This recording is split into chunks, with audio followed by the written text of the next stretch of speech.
เสียงปรบมือที่ท่านว่าอันนี้ไม่ดูทำไมตาเรือเลยไม่หล่นเลยใช่ไหม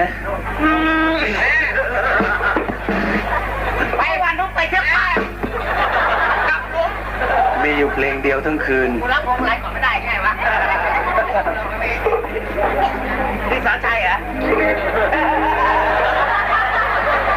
ท่านผู้ชมก็เห็นลิงใส่แว่นคนเหรอ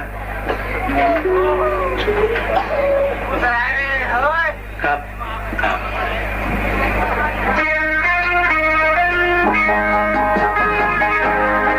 แล้วจากน้องๆทำอะไรมาบ้างไหมดูแลเลย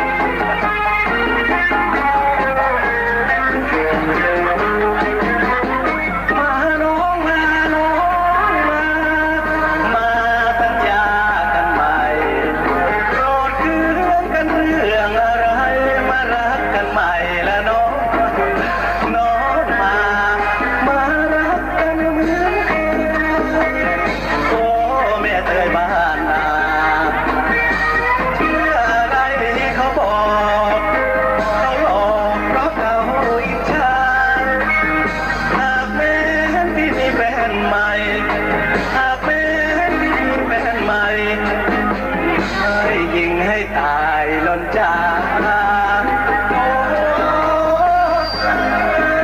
โอ้ละนายยิงให้ตายล้นจ้า